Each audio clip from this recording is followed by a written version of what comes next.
Hello, everybody. Thank you so much for coming here this morning. I know there's been lots of tube issues, so I'm delighted to see so many of you here, and welcome to everyone on the stream. My name's Patrick Holland. I'm the Chairman and CEO of Banijay UK, and I'm delighted to introduce this morning Alison Lomax. Thank you. Great to be here. So Alison, as I'm sure you all know, is the managing director of YouTube in the UK And Ireland. and Ireland. Sorry, and I just need to say a few things about Alison. So Alison spent her career at the intersection of technology and creativity. Yep. That's exactly why we're here today, both in the public sector and in government departments, including MI5. Did everyone know that Alison used to be a spy? I wasn't a spy. You were a spy. I wasn't. I worked on their first intranet. Okay. So I was working with the civil service at the time at COI Communications. I don't know if any of you remember COI Communications, but yes, exactly. It was great. I think maybe also worked there at some stage, judging from the excitement. Yes, it looks after the library. Oh, excellent. And so I wasn't a spy, Okay, sadly. but that's what all spies. That's what all spies say, isn't it? It's the first mark of a spy. Are you a spy? No, you're a spy. But that's fascinating journey from there to and YouTube for the last 3 years. 3 And years. I think I was sort of laughing about the spy moment, not spy moment, but that was late 90s, where for any of you who are in the sort of working world then, it was the beginning of the internet, and it was still when you had to plug it in and you'd have that noise, that sort of cranking it up noise, and you weren't on email all the time, you had to take it in turns. So I've really worked sort of since those early days of dial-up internet all the way through to the beginning of online advertising, to the first commercial apps, to I was at Google for 11 years, and then I've been in this role at YouTube for the last 3 years. So really sort of seen a huge amount of change.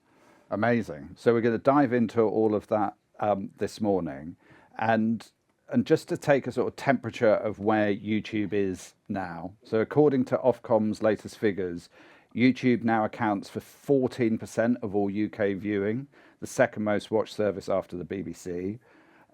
It's not just young people, older demographics are also coming to YouTube, and we'll be talking about that as well. So I've just got a few stats before we dive into some questions. But 1 in 5 14 to 15-year-olds, they go to YouTube first when they pick up the remote. Over 55s, it's a demographic I might be aware about the sort of fall into, have nearly doubled their YouTube viewing consumption. Have you? To 11. I mean, it says here 11 minutes a day. I mean, I'm higher. I'm You're much top higher end. than that. I mean, Homes Under the Hammer is really getting hit by me on YouTube.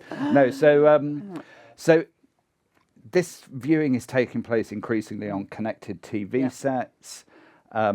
And it's quite often, I mean, the joke about Homes Under the Hammer is a very good show, by the way, but it's often TV. They're often TV shows, so we would talk about that as well, and about how television, how YouTube acts as a repository for archive as well as a place for innovation. So tell us a bit. Well, actually, before we start going into YouTube, what are you watching at the moment? What am I watching? What are you watching? Off script already. I love it. I'm watching combination of things. I'm a big fan of Top Jaw. I don't know if anyone watches. Does anyone watch Top Jaw? Amazing food YouTube. Yeah, someone at the back. I was in Amsterdam a month ago with girlfriends, and there was a brilliant video all about all the restaurants in Amsterdam. Excellent. Jesse Ware, who's one of the YouTubers, he also did Knife Edge. Have you seen Knife Edge, which is also a brilliant Netflix series. So one thing, another thing I've watched recently, Call Her Daddy, which is an American podcast. Alex Cooper, she goes deep, just celebrity interviews, and the reason I watched her, she's more Gen Z. But my daughter was talking about Kim Kardashian. I realised, you hear about the Kardashians, but I didn't really know anything about Kim Kardashian. And so I ended up watching over an hour and a half about Kim Kardashian, which was fascinating because she talked all about her business and really very engaging and very impressive, and not something I normally watch. And then I'm also watching The Pit, Okay. which I'm in series 2, halfway through series 2, and watching the pit, but also I enjoy watching how you make the pit. My husband's a film producer, and so quite often we can't just watch something.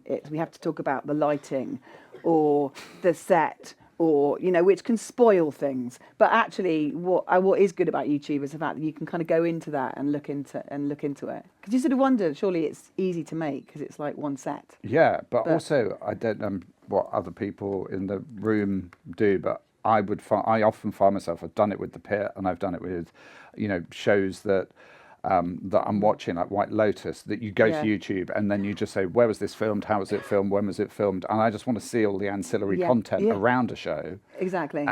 Particularly those types of pieces as you say, like with the pit, there was a great piece about the lighting and the way in which they had so many white surfaces, and there was a sort of like single studio space, and that they were able to really drive story and really drive the way that they were making the show. Yeah. So this is like YouTube first base. How do you define it? What is YouTube a distributor? Are you a search engine? Are you a marketing tool? Are you a hub? What is the most important element of what your service is? So we're a distribution platform. Yeah. We're the largest video library in the world, and we're the second largest search engine. So we're a combination of those, really. And when you sit down, like I sit down each morning with my team, we make teleprograms. That's the thing that we do.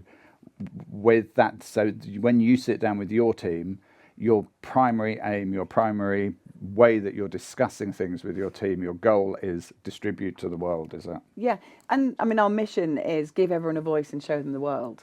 And so when we think about our business, we look at it in 4 areas. So it's investing in creators and partners and music artists.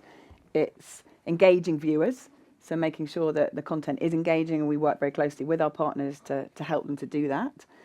Then it's about attracting monetization, so ensuring then the content can be monetized. And then all of that is dependent on responsibility and making sure that that foundation is in place. And I think that the thing about our business that's really important is that they're all interdependent and they've all got to work. So they've all got to work in the same way, otherwise the business doesn't run effectively. And I just one thing about the monetization, because I think that's really important. It's quite distinguishing for YouTube, is we obviously have a revenue sharing model, and so that means when we talk about investing in creators and partners and artists, we've paid back over 100 billion globally over the last 4 years. So that's very material in terms of then the monetization for our partners as well. And so focusing on the creation of original content, when there's the sort of the passive way in which creators create and then upload, and that was always the traditional pathway. And then there was the other sort of a YouTube Originals, which was a sort of moment a number of years ago, which we don't do we anymore. Don't commission content anymore. Yeah, and we weren't. It's not our strength. No, we're a platform. We're a tech platform. So given that, how supportive, interventionist, how do you work with creators in order to make the most of their creations when you're a platform rather than a commissioner? Yeah, so I've got a team of partner managers, and we work with thousands of creators, and that's in the UK, and obviously my team is replicated in different countries worldwide. And so we do that in a number of ways: workshops, boot camps. We help them, understand their analytics, product testing, betas, etc. We have we have a lot of communities. We've got a Women of YouTube community bringing together, our women who, I think that peer-to-peer support is really important, and sort of bring people together sort of physically as well, because actually if you are a creator and you're working on your own, that can be quite lonely. So it's really important to feel like you're a bigger part of a community. We also run something called Creator Collectives, which is again where we bring creators together often around events, whether it's the Sidemen charity match or the Brits. And I think also there's the structural side of how we're thinking about creators and how we're supporting creators. So last year we ran a creator consultation, we ran a survey. We went out to all the creators in the UK to ask them, how can we better support you to build your business, to get to that next stage of growth? We were hoping to get 1,000 responses, and we had over 10,000. And so it was really incredible to see what came back. And there were 5 areas that creators said they wanted more support with. One was they wanted creative industry recognition. They felt like they were sort of treated like it was just a hobby. They wanted government recognition. They wanted support around filming. They wanted access to finance. And so there was some of the key, and they also wanted more training and skills. And so we've been over the last year working strategically how we can support them in different areas, and had a lot of successes. So the government was very interested in the findings, and actually as a result of that, they set up an APPG group for creators, which is amazing. So now they've got a voice in government. We managed to change the SIC codes. I know that sounds very technical, but for anyone who's done their tax return knows that a SIC code is really important. Digital creators were not recognised, so they weren't even counted in the national statistics, let alone could access finance from the British Business Bank or anywhere else. So that was a big thing. And then we've launched training programs with NFTS, a creator incubator, and then also a partnership with the BBC called Create Connect. So we've done loads over the last year of just really helping them to supercharge their businesses. And in some ways, it's very much like, freelancers, in TV and film. It's like you can work independently. Then it's thinking about how do you scale your business up. Yeah. And we've been really thinking about how can we support them to do that. And do you see that as a service that you're giving to the community, or do you see it as business essential, as in you do this, you get better content and better engagement on YouTube? Well, I mean, it's helping them to build bigger businesses and ultimately strengthen the creator economy. The creator economy is relatively new in terms of what it is, but now it's really seen as an established part of the creative industries and a real growth driver of the creative industries in the UK. And contributes. So our last stats are from 2024, and an Oxford Economics survey found that the creator economy contributes 2.2 billion GDP to the UK economy and over 45,000 jobs. So it's material. And so what we're looking to do is, see how we can help then structurally support that creator economy. And you mentioned in your answer in terms of working with NFTS and working with the broader, sector in terms of how we deliver the business sector of how do we deliver content to the audience and how do we make money out of it as well.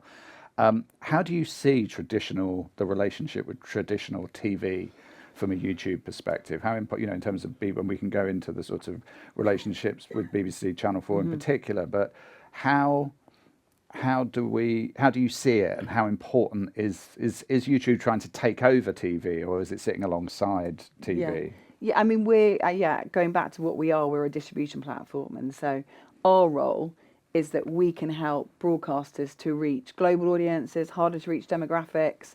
So it's all about audience access, or it's monetization in different markets. It's a win-win as we see it, and it's an area I'm really passionate about personally. I mentioned that my husband's a film producer, and what's been very interesting is in our careers, it's like they were worlds apart. He started his career at the BBC, working on documentary dramas. I was working in, digital advertising, and then obviously at Google and YouTube.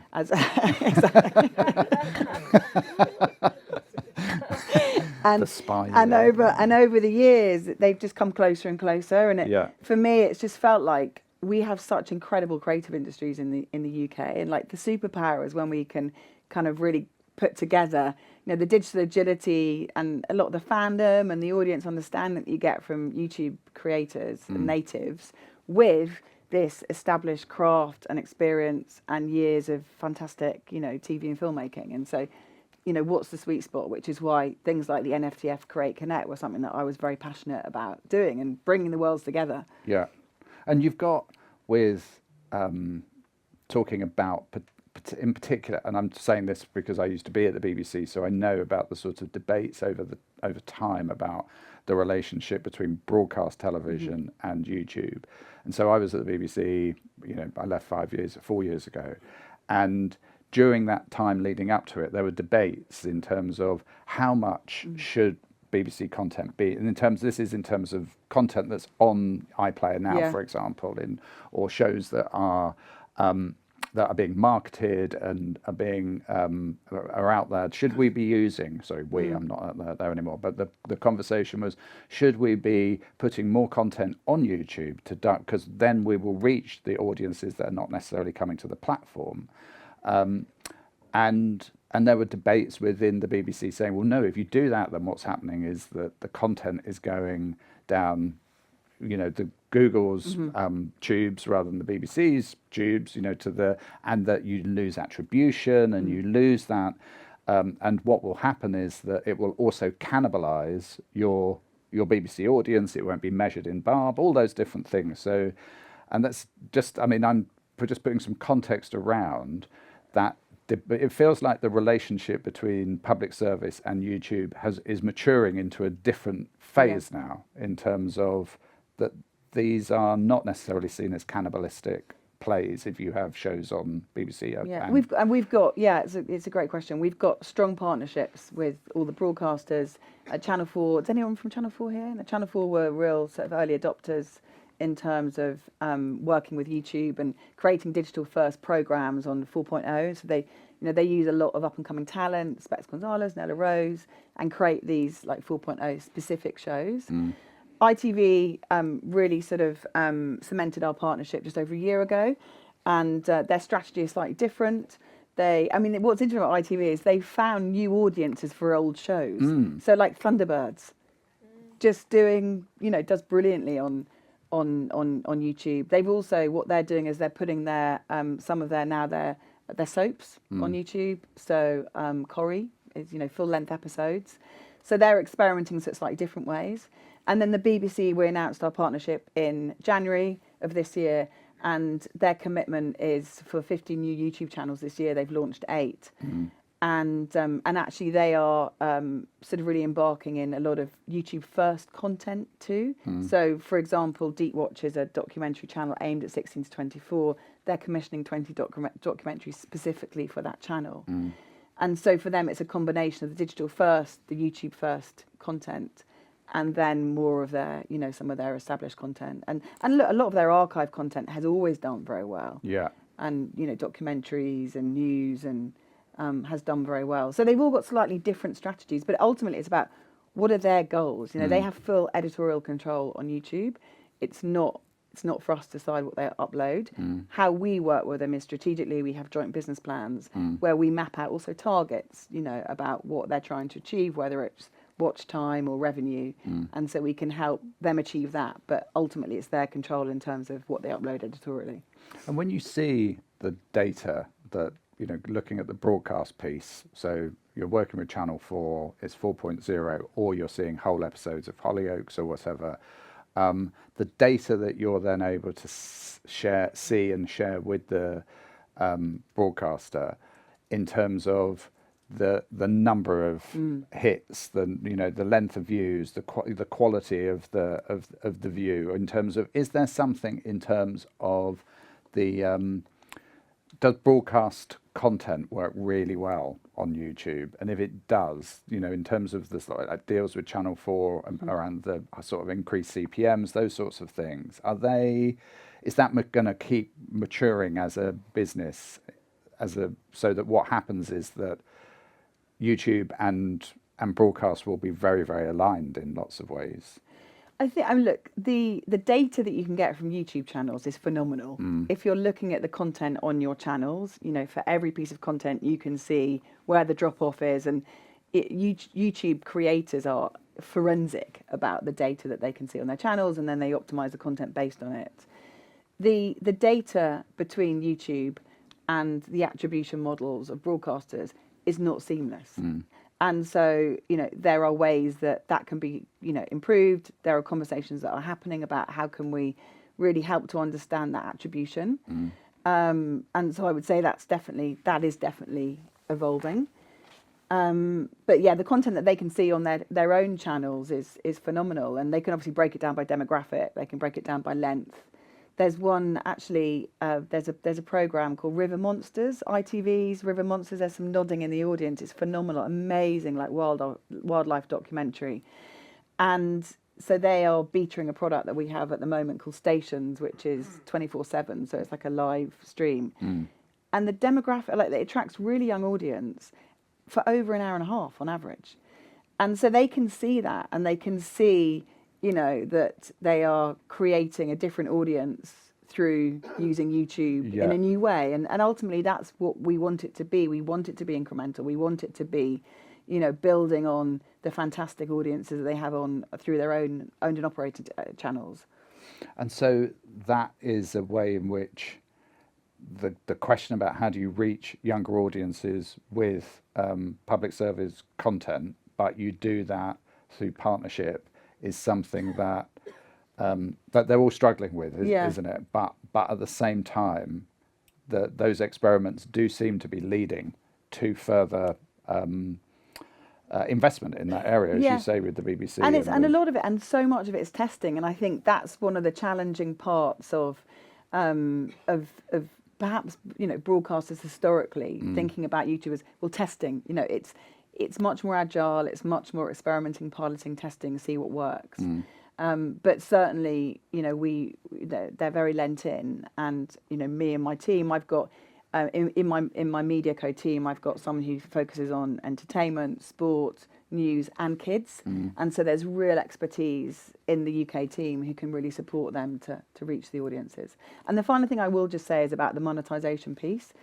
Is so, and this is, I'll keep it quite light, but everyone's like, phew, is that, so on YouTube the revenue share model is 55% goes to partners, artists and creators, and we retain 45%.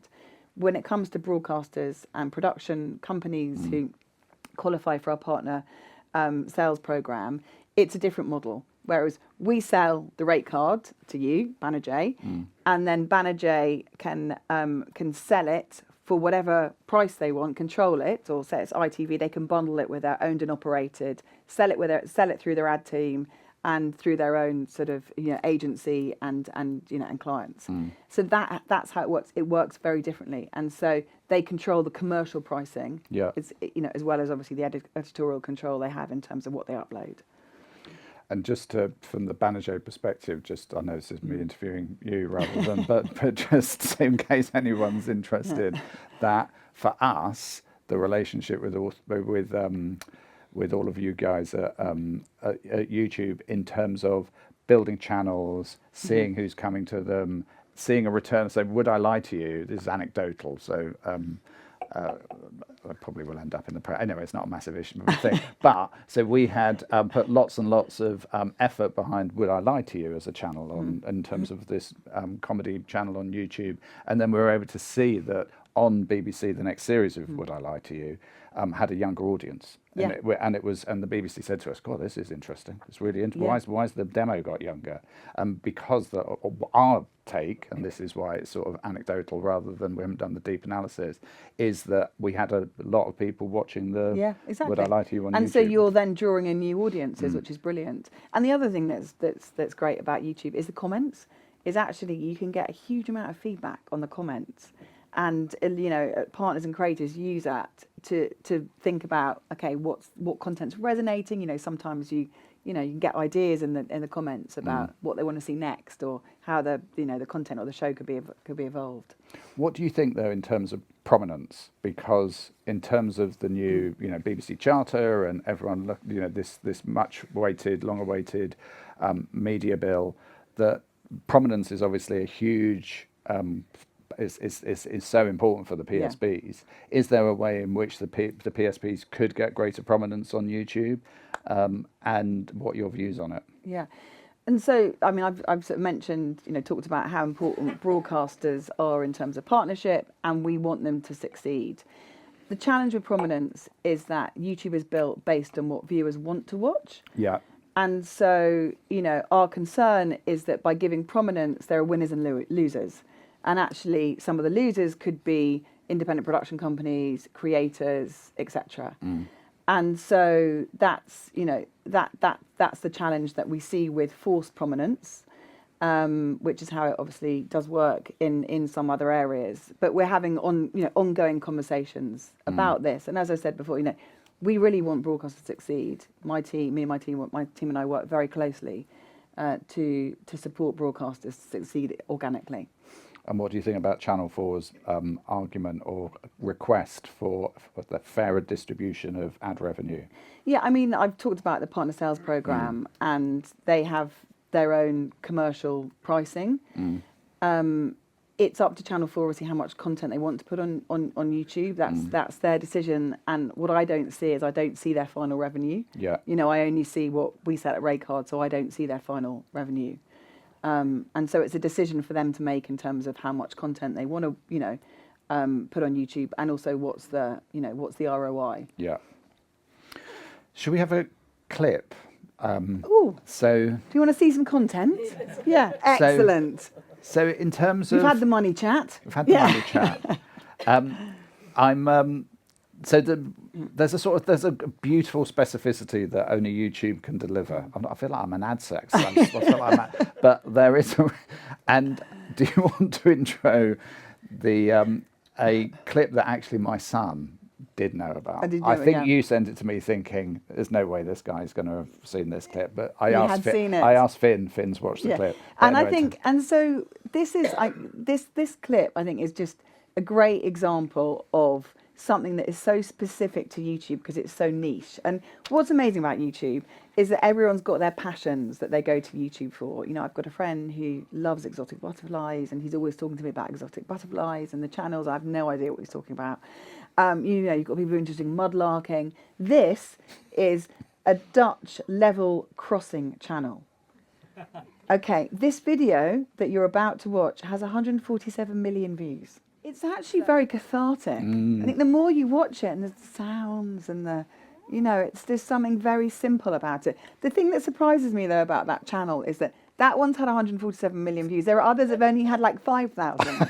And I can't tell. It's like, what's wrong? Exactly. I can't tell why one is like this massive hit and then others aren't quite as, you know, as compelling. I think it sort of shows my dark, twisted soul, though, because when I watch it, I'm expecting it's like the beginning of a Scandi murder. It's like something bad's going to happen. It's not right. It was I'm hearing the birds and the sounds. But what can we take? So if, you know, we're in the business of television, if we're in the business of content creation, what can we learn from that? I just think it's a niche, isn't it? It's like there are communities that can aggregate around very, you know, niche content. Yeah. And it's often unexpected. And I think that's why YouTube is still this incredible incubator of unexpected. And you know, you can't always plan for it, can you? You would never expect that to do so well as a piece of content. No, but there's also, you know, so my son's 22, so I've got this nice little sort of research group at home, which I could say, so young people, I've got a daughter as well. So what's going on YouTube? And so Finn did know about that, but he also, I was telling you about a American YouTuber he follows called Miles in Transit, and it's a guy called Miles who goes round America on Amtrak trains. Yeah, and they're beautiful little films, but they're all about trying to not depend on the car, about seeing America in a different way. Yeah, it's amazing, brilliant. They're really, you know, I mean, I wouldn't incredible. Say they're and probably films, how many views would have, you know? Yeah, about a million. Exactly, huge. Yeah, exactly, huge.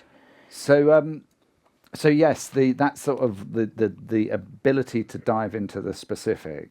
But if we're traditional telemakers and we're thinking in terms of traditional genres like comedy and drama and documentary, if you think about those traditional forms and then you think about YouTube, what works best? What are the forms that have particular sort of spikes where you think that if you're running a business and you're thinking which part of the sort of content landscape am I going to invest in?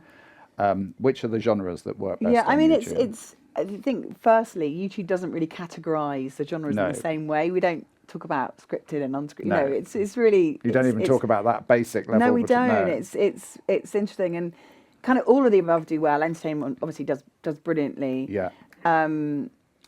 You know, comedy does well in terms of, you know, sort of the longer form, but also the clips, like SNL's done really well on YouTube. The clips, which then drive people back, and then it's great for creating evergreen content throughout the year as well. Documentaries do brilliantly broadcasters, archive documentaries.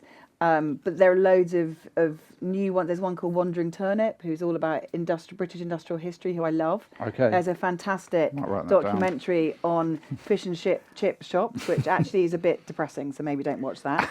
But like, he's amazing. So you get these, just incredible individuals who are creating documentaries in quite a new and distinctive way. Zanlander as well. Do you know? Have you come across Zanlander? The production, they're excellent. Yeah. The Human series. So documentaries are great, and then a word that I'm hearing a lot about recently is microdramas. Yeah. And certainly we're seeing them growing organically on YouTube. Obviously, Shorts works very well for them, and it's early days. Obviously, the APAC market is huge. China now as a microdrama is enormous in terms of the revenue that it's generating. I feel like it's still quite nascent in the UK, but I'm hearing from production companies and also creators who are really sort of testing microdramas and how they could work. Is it something that you're There's a lot of thinking about? testing going on, isn't there? And that sense of how do you I'm going to say something really judgy. There's quite a few that I've had a look at where I've just thought, oh my God, really? Yeah. It's sort of, and that sounded so it made me hate No myself names. even saying it. No, but it felt like it had a real simplicity to it. And I think one of the questions that our drama producers have within the Banijay group are, how can you do that in the terms of simplicity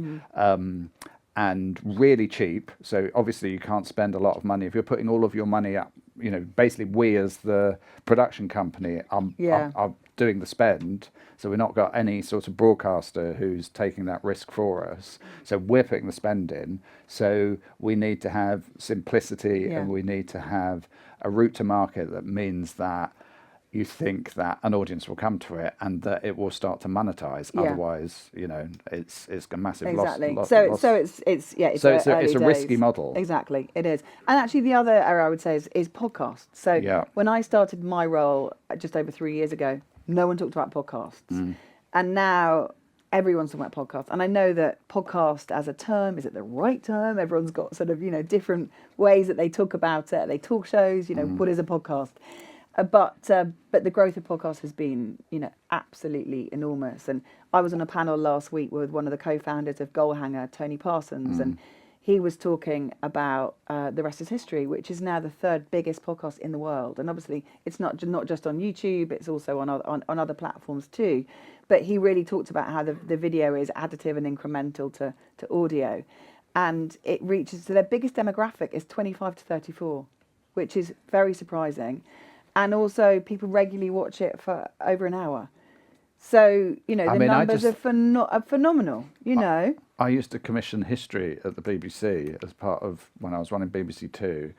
And you look at that and you just think the audience is there. It's there. And huge in America as well. Yeah. So they have huge, global audience reach as well. So podcasts are massive. And we're sort of seeing them sort of crossing over really into broadcasting. And is it a happy accident for you when a podcast ends up on YouTube, or is it something again that your teams will be talking to podcast producers about, saying, "Come on, do you say, look, or are they able to access insights that mean that?" I've seen The Rest is History, where it's just the two of them sitting there together talking about the Black Death. I've seen other episodes where there are, which is amazing by the way, or it's where they're sitting there together and there are some graphics and there's some. No, it happens organically. So we would never Okay. pitch an idea, or we just help them to use the tools that they can work through their own analytics. Okay. So this is a biggie. Algorithm, how does it work? So. Just threw that in. Look, our recommendation engine uses signals to help you watch the content that you want to watch. It's as simple as that. Okay. Yeah. So it's about helping viewers watch the content that they want to watch. Why do I keep getting loads of bike crashes on my feed? What are you searching for? How much time have you been spending watching the railroad content? So in terms of that algorithm, that learning, can you learn? Are there ways in which you can look at the way in which people are going to longer form content, and you think, "Oh, that's interesting." So, are you seeing that the algorithm is within particular areas within particular demographics that it is pushing longer form content, higher quality content? That's really interesting. It's not pushing it, but what we're seeing is obviously connected. We're seeing, as you mentioned in the introduction, massive growth in connected TV consumption. Largely because actually we now have the YouTube app on smart TVs, and so the access is there. Because people are watching more content on connected TVs, they're watching for longer, which is great for partners and creators because it means it's additional monetization, which also means, therefore, because you've got the supply, you've got more demand. So that's how it's working. But also, look, YouTube's multi-format. We talk about long form, short form, podcast and live. Shorts are huge. There's something like over 200 billion views of shorts every day. So shorts are still massive. So it's not one or the other. It's a combination of, all four types of content.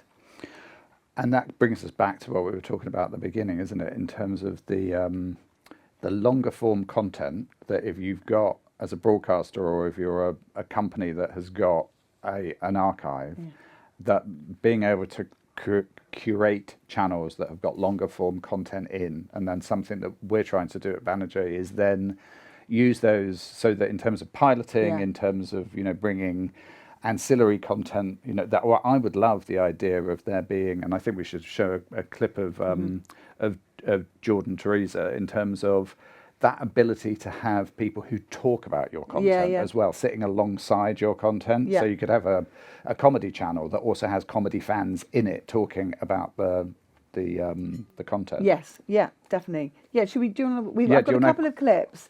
So, Patrick was asking about creators that I think are really interesting at the moment, and there are a couple that I'll show. One is John Nellis. Does anyone know John Nellis?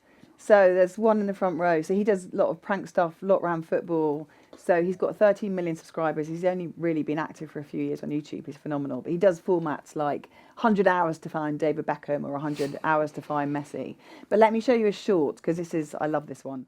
I think he's just a great example of someone who is, he's got interesting format, super agile, very ambitious. He's amazing. And so that type of content creator who starting to hit the big time, has got a particular take on the world, starts to bring it. That's a clever little format, even though it's the type of thing that you might have seen embedded in an entertainment show, as a element of it.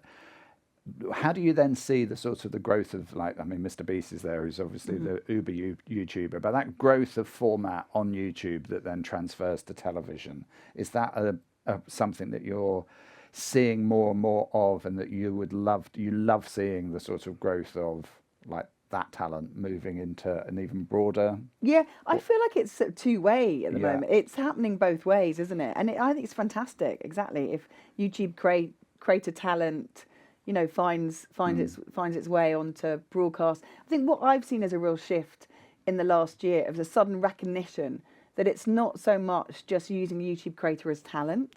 It's more thinking about how do we co-create something with them, or really recognizing that format and that IP. So I've seen a real shift in terms of acknowledgement of actually how to use them properly and how to really engage with them as creatives, and also they know their audience so well.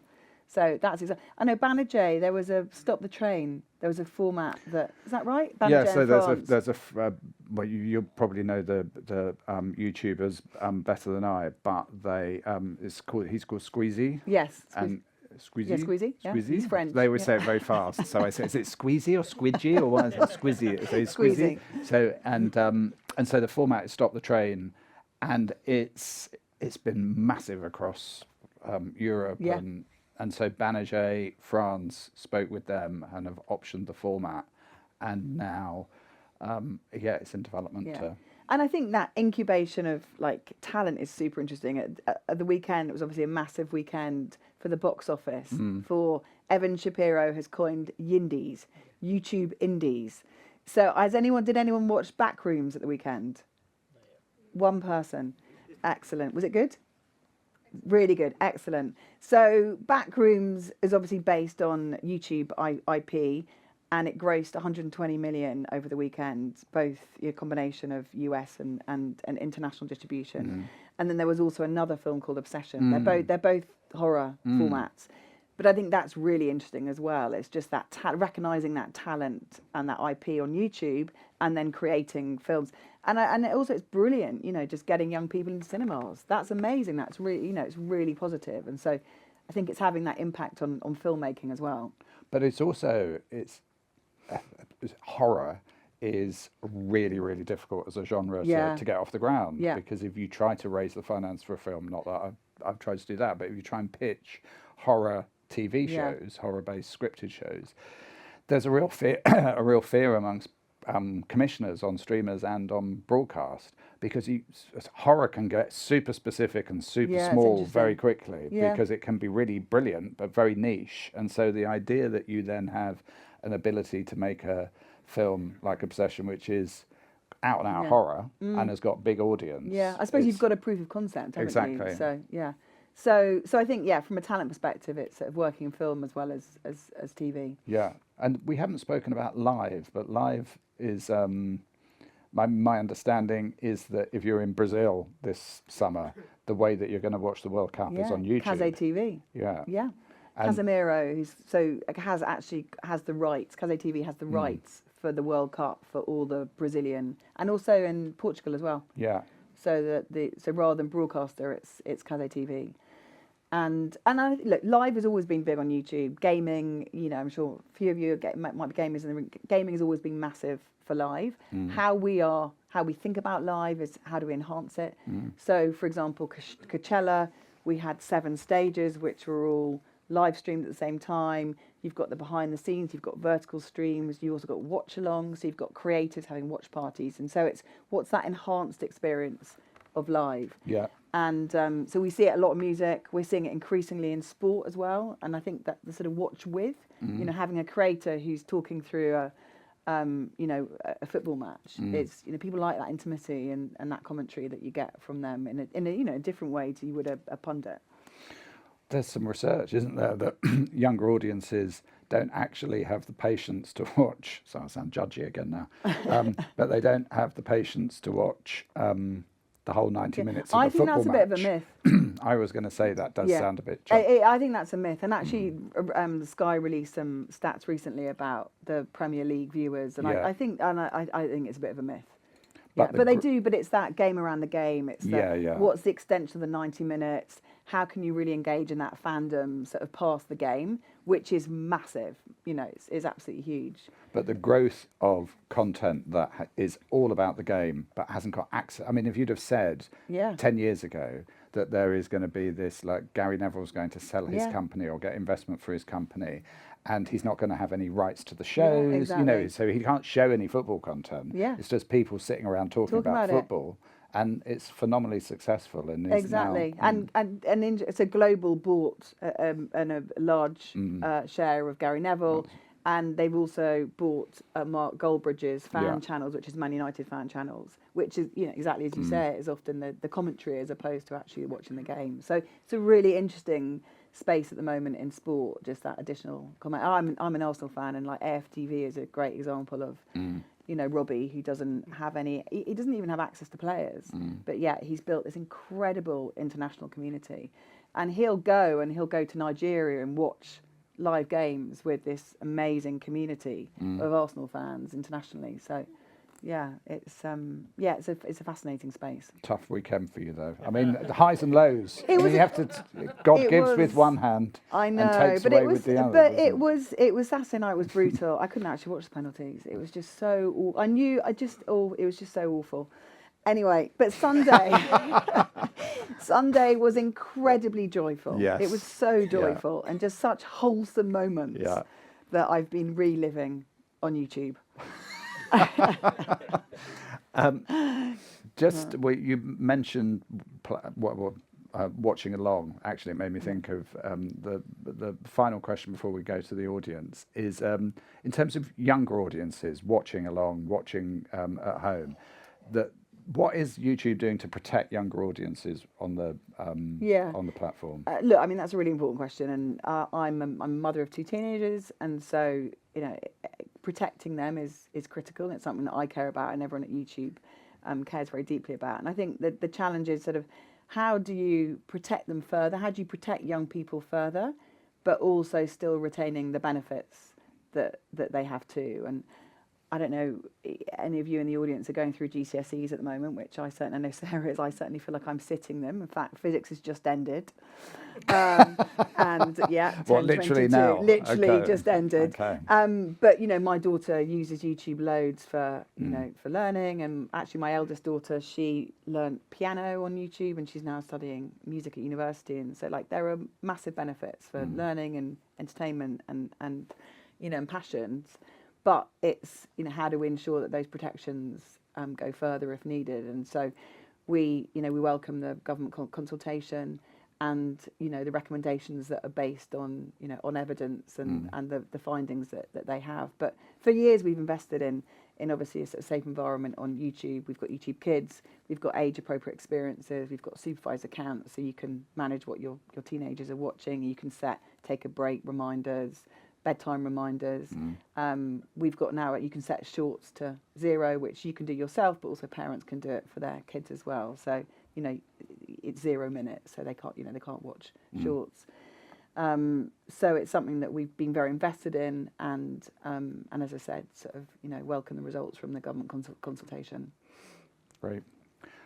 So we've got about 7 minutes. Have we got any questions from the audience? So can we wait for the mic to go? And also, just so you know, I can stay for 15 minutes afterwards. So if we don't get to any questions, which I'm gathering we won't get to all the questions, then please just come and grab me afterwards. So just the woman there with the glasses. Hello, Alison. So you talked about how YouTube has phenomenal data, and you talked about completion rates. Yeah. Has YouTube noticed a sort of a reduction in the completion rates for kids content in favour of short form? So has the sort of completion rates for long form reduced at all in favour of short form? There's been no data that's been shared around that. We see, what we still see as kids who are, watching long form content. We have, one of the great things about our partnership with the BBC is we have lots of fantastic, BBC content that's on YouTube Kids. And it's content that is also, we have monthly moments, so we'll also, whether it's Mental Health Week or Science Week, we've got long form content around that as well. So we're not seeing, a drop off of long form content. Okay. As a mother, my kids now are just doing endless scrolling. And it is becoming really difficult to stop them. So I mean, just going back to that point about the shorts timer, is that you can reduce it to 0. Can you do it on the television? Can you do it on the television? You don't connect to TVs yet. No, you can't yet. So that's a good.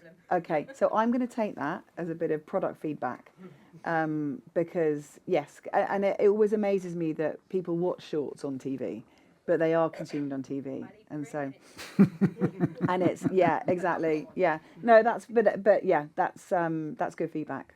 Yeah, thank you. With creators using AI tools to direct content, have you got any tips for how we can avoid being suppressed? What do you mean by suppressed? Just by algorithms making things not really get much of a lift when on some other platforms they're getting millions. The content is getting millions on other platforms. Yeah. So we don't suppress content that's not created by AI. We are very focused on AI, and ultimately AI, lower quality AI, is very much like spam and clickbait challenges that we've had in the past. We've got long-standing systems which we are constantly looking to evolve.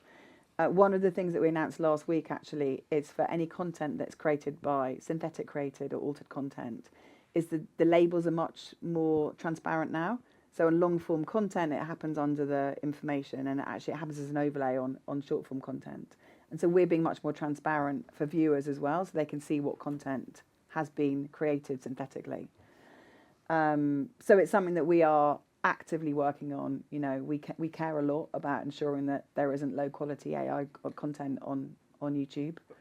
Hi, so this whole session is around the relationship between digital and traditional broadcasting, and we've seen that, I suppose, manifest most prominently recently with the appointment of former Googler Matt Britton as DG. My question is for both of you. What do you think his appointment indicates for the future of the BBC, and what message is in the appointment for the wider industry? Do you want to answer that? Yeah. It's a very good Yeah. question. It's a great question. I mean, Look, you know, Matt. Look, Matt's an excellent leader. You know, Matt was appointed because he's an excellent leader, and he has fantastic experience. You know, both in publishing, and also at Google. He's deeply committed to the UK creative industries, media industries, and the BBC. I think you need to ask him. You know what his vision is. I know he was on the media show a couple of weeks ago, and so worth listening to that. The partnership that we have with the BBC was actually led by Tim Davie, you know, very much sponsored by him. And I know from what Matt said publicly, he's really supportive of that, and he's very positive about how we can deepen our relationships with the BBC, which are already incredibly strong. And so, from my perspective, I just think he's a brilliant leader, and I'm really excited for anyone who works at the BBC and also for our industry. For me, I would say that as someone who's worked at the BBC and made programmes all my life, that the centrality of the BBC as being a place that tells stories for across the UK, and where the ability to create content that speaks to universally is absolutely crucial, and having someone who comes from a background, a distribution background, in terms of YouTube being such a sort of global distributor, but from that Google YouTube world, is almost crucial in terms of how you're going to find that next, the next chapter, which takes that content to audiences and makes people respond to this sort of shared national purpose, shared national stories. All of that, I think, is crucial in terms of where the BBC is at. And I don't know Matt myself, but I think he sounds like a phenomenal leader in that space. He's brilliant. Conscious we. Just said Yes. hyper focus on the BBC iPlayer. That's the impression I've got. Yeah, I think that sense of what the BBC has with iPlayer. Yeah. I mean, again, this is just purely my opinion, but I think it's a fantastic platform. But it's probably has not been able to keep a pace with the functionality on Netflix, for example. So product is really important, because if the product is great, the audience will go to the product, and then they'll be able to discover the other content. Mm-hmm. Yeah, exactly. I'm conscious of time, and there were a couple of questions actually that were submitted beforehand. Oh So yes, there was a brilliant anyone question. who asked a brilliant question about Korean broadcasters, if you ask that question, I'm happy to chat to you afterwards, because the question was about they're doing some really innovative stuff. And Then we should why just they're quickly doing tell it. people about it, which Oh, is okay. So it was like, why? Did anyone in this room ask the question about the Korean? it was on the stream. I was on the stream about so basically asking about why Korean broadcasters are so innovative. They incorporate a lot of YouTube content into their actual shows, their broadcast shows. And the answer to that, their equivalent teams of my team in Korea, is that they're very, and I caught up with the team this morning, they are very innovative apparently, and it comes organically from them. But they also, they use video commerce quite a lot, so they use shopping in shows. And so they'll be doing a shopping program, and they'll be using it to sell merchandise, and so they're sort of taking it even a step further. So that was something I learnt this morning from that question as well. So thank you very much to whoever asked I'm it. definitely going to do some research on the On Korea. relationship between Exactly. Korean unscripted Yes. formats and Really YouTube. interesting. It does feel like it's not one or the other. It's about how do you work with them together. Exactly. And there was a question there, so let's catch up afterwards. Yes. Well, thank you so much, Alison, for this morning. It's been Thank you all for having me.